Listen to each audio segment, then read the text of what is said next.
Se abre la audiencia en vista pública en el expediente 3419-2014, formado por apelación de sentencia en amparo en la acción constitucional promovida por Silvia Lorena Campos Pérez contra la Sala Tercera de la Corte de Apelaciones de Trabajo y Previsión Social. La Secretaria General Adjunta dará lectura a la parte conducente de las consideraciones y a la parte resolutiva del fallo apelado. Asimismo, efectuará las advertencias reglamentarias respectivas de esta audiencia. En la parte considerativa de la sentencia de 20 de junio de 2014, emitida por la Corte Suprema de Justicia, Cámara de Amparo y Antejuicio, que conoce esta Corte en apelación y respecto de la cual se pronunciarán quienes intervienen en la presente audiencia, se estableció: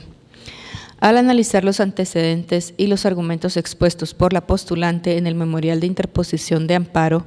esta Cámara determina que la autoridad impugnada, al emitir el acto reclamado, estableció que el amparista ejercía un puesto de dirección o de confianza, dada la naturaleza de su trabajo y lo establecido en el Pacto Colectivo de Condiciones de Trabajo,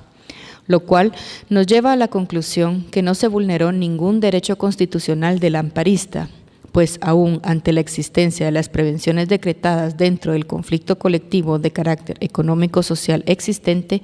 ella efectivamente desempeñaba un puesto de confianza como subjefa del Departamento de Administración Interna, Unidad de Recursos Humanos, el cual es evidentemente un cargo de representación del patrono y en consecuencia, para dar por terminada su relación de trabajo, no tenía obligación de requerir autorización del referido juez.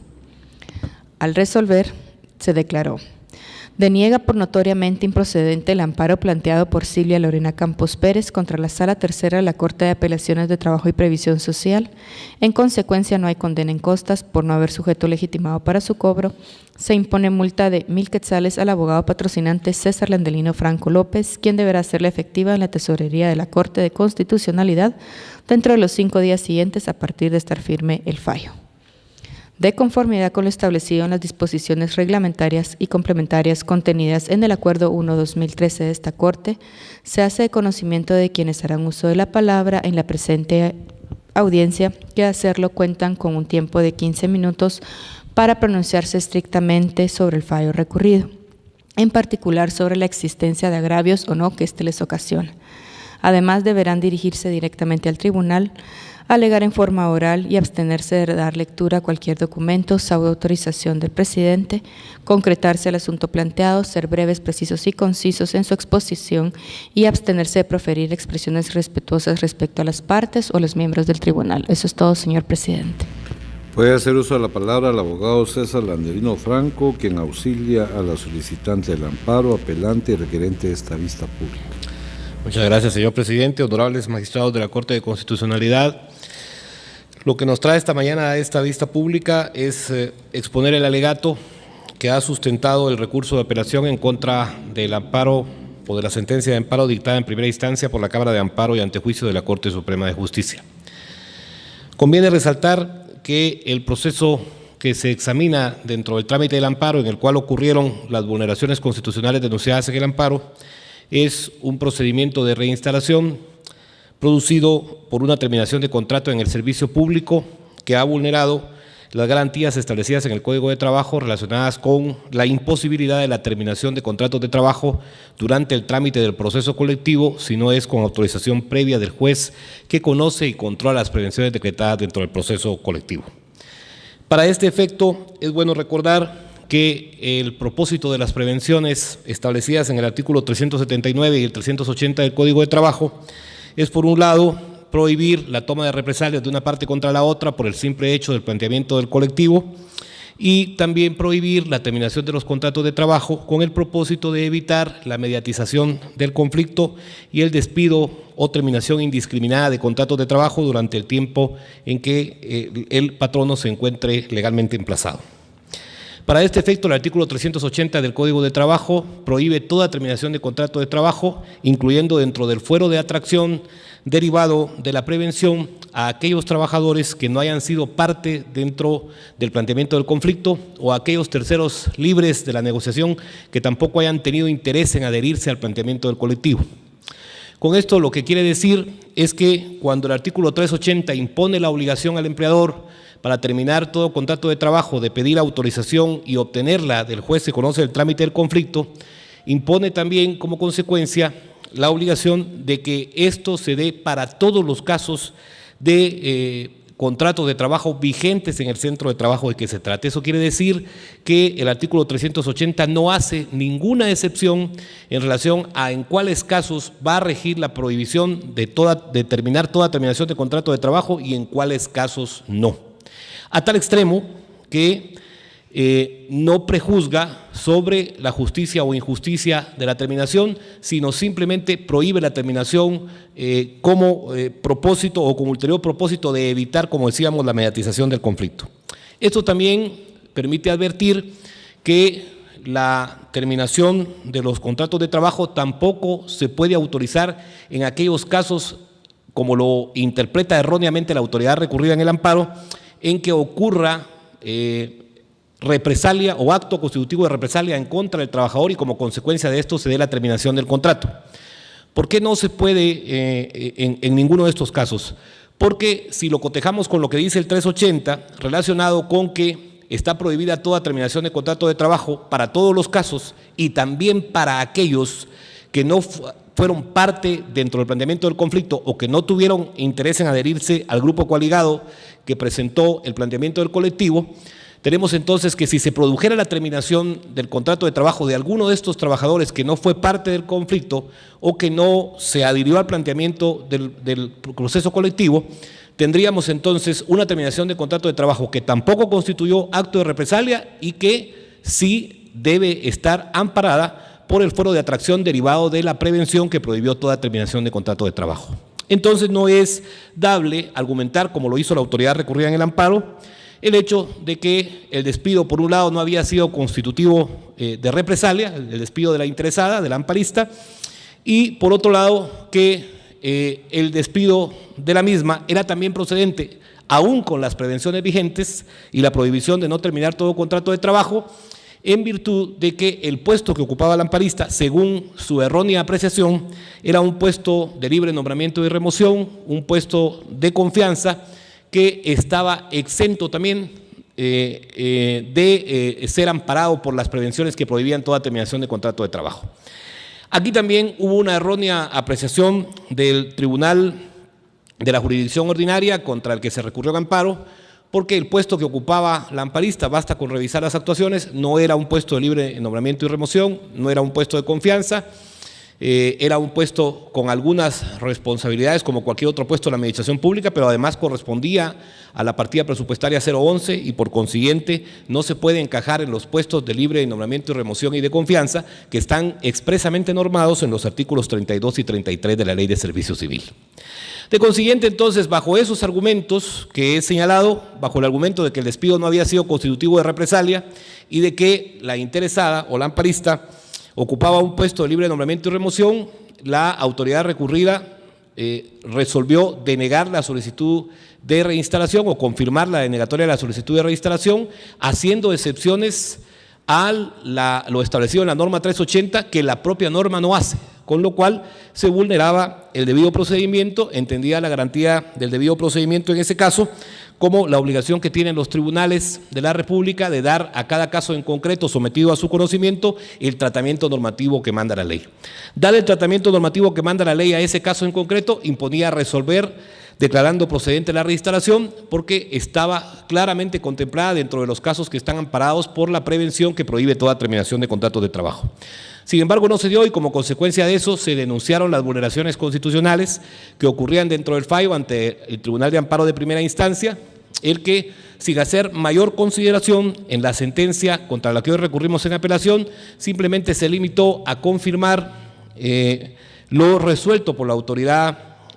recurrida en el amparo en la jurisdicción ordinaria y argumentar que efectivamente no había ningún agravio que conocer dentro del amparo en vista de que el puesto que ocupaba la interesada en su errónea apreciación, era un puesto de libre nombramiento y remoción y por lo tanto no estaba amparada por la prevención establecida en el artículo 380 del Código de Trabajo. Este es el agravio entonces que genera la sentencia dictada por el Tribunal de Amparo de primer grado en cuanto a volver a violentar la garantía del debido proceso por no haber dado el tratamiento normativo que correspondía al caso en concreto que juzgaba en la materia del amparo. De haberle dado el tratamiento normativo que correspondía, el Tribunal de Amparo de primera instancia hubiese tenido que advertir que el puesto que ocupaba el amparista no correspondía a un puesto de libre nombramiento y remoción, en primer lugar, y no podía por consiguiente imputarle funciones de un puesto que nunca ocupó. Pero por otro lado, también hubiera advertido que la norma 380 no hace distingos ni excepciones de ninguna clase y que cuando prohíbe toda terminación de contratos de trabajo, prohíbe o habla de todos los casos de terminación que se puedan producir. Tanto así que incluye los casos de terminación de aquellos trabajadores que no hayan sido parte dentro del colectivo, que no se hayan adherido al planteamiento del mismo y con los cuales, por consiguiente, en el caso de existir terminación, no habría relación alguna con la institución colectiva que planteó el proceso en relación. De consiguiente, entonces, lo que se advierte es que de confirmarse la resolución decretada por el Tribunal de Amparo de primera instancia, estaríamos prácticamente haciendo ineficaz las prevenciones decretadas en el artículo o establecidas en el artículo 380 del Código de Trabajo. Es decir, que esto supondría prácticamente la desaparición de la prevención que prohíbe toda terminación de contratos de trabajo y supondría también la posibilidad para los tribunales de trabajo de la República de regular supuestos legales, de crear supuestos legales que solo competen ser creados al organismo legislativo mediante el debido proceso de creación de la ley. Es decir, que estaríamos en presencia de regulaciones creadas por los propios tribunales, inventadas por los propios tribunales en relación a supuestos que no están contenidos en la norma aplicable al caso concreto que es precisamente el artículo 380 del Código de Trabajo. En consecuencia, el agravio denunciado en el amparo persiste en virtud de que el Tribunal de Amparo de primer grado simplemente no lo evaluó, no lo valoró, no lo razonó y se limitó, como ya lo hemos dicho, a indicar que no existía agravio porque, a su parecer, de acuerdo a lo que entendemos, la norma 380 parecería hacer excepciones de los casos de terminación a los cuales es aplicable la prohibición de no poder terminar contratos de trabajo durante el trámite del colectivo y establecería otros casos en los cuales sí es legítimo terminar contratos de trabajo aún con la prevención vigente. De tal cuenta, honorables magistrados, que lo que se advierte en el caso que nos ocupa y que se examina en esta vista pública el día de hoy es una vulneración reiterada del debido proceso, la cual no ha sido advertida por el Tribunal de Amparo de primera instancia y hace procedente el planteamiento de la apelación que nos trae esta mañana a esta audiencia, a fin de que este honorable tribunal haga el examen respectivo en la oportunidad procesal que corresponde y de acuerdo con la ley y valorando y cotejando los supuestos contenidos en la legislación ordinaria en donde se ha producido la vulneración constitucional a las garantías indicadas, se otorgue la protección constitucional solicitada y como consecuencia de eso se ordena a la autoridad recurrida en el amparo volver a dictar el fallo que corresponde de acuerdo a los términos de la sentencia que en su oportunidad deba dictar este honorable tribunal. Puede hacer uso de la palabra la agente fiscal, abogada Arlenia Polonia Monge Pinero de Uxón, del Ministerio Público. Gracias, señor presidente, honorables magistrados, honorables magistradas, abogados y demás personas presentes, muy buenos días. En el presente caso, el Ministerio Público comparte la sentencia de fecha 20 de junio del año 2014 pronunciada por la Corte Suprema de Justicia, Cámara de Amparo y Antejuicio, ya que considera que el amparo promovido debía de ser denegado, toda vez que la autoridad impugnada, al dictar la resolución constitutiva del acto reclamado, actuó en el uso legítimo de sus facultades legales de conformidad con el artículo 372 del Código de Trabajo, sin causar ningún agravio al postulante del amparo. Así se pronunció esta Corte en el expediente 742-2005, sentencia de fecha 19 de diciembre del año 2005, en un caso similar en el cual indicó: solicitó su autorización, señor presidente, para dar lectura a un pequeño párrafo de esta sentencia. Dice: el amparo no es procedente cuando el estudio de las actuaciones se evidencia que la autoridad contra la que se solicita ha actuado en ejercicio de las facultades legales que le confieren las disposiciones aplicables al caso concreto, sin que su proceder evidencie violación a derecho fundamental alguno. De las constancias procesales se advierte que el acto reclamado es producto de la potestad juzgadora que, de conformidad con el artículo 203 de la Constitución Política de la República, corresponde a los tribunales de justicia. Igualmente está fundamentada en lo establecido en el artículo 372 del Código de Trabajo, que faculta a la autoridad impugnada a confirmar la sentencia que fuera apelada dentro del juicio ordinario laboral instaurado. Así se pronunció esta Corte en la sentencia de fecha 19 de diciembre del año 2005, expediente 742-2005. Por lo tanto, al no existir en el presente caso agravio que pueda ser subsanado por la vía constitucional del amparo, el Ministerio Público solicita se declare sin lugar el recurso de apelación interpuesto y se confirme la sentencia de primer grado denegando el proceso de amparo promovido. Muchas gracias. Se clausura la audiencia a vista pública.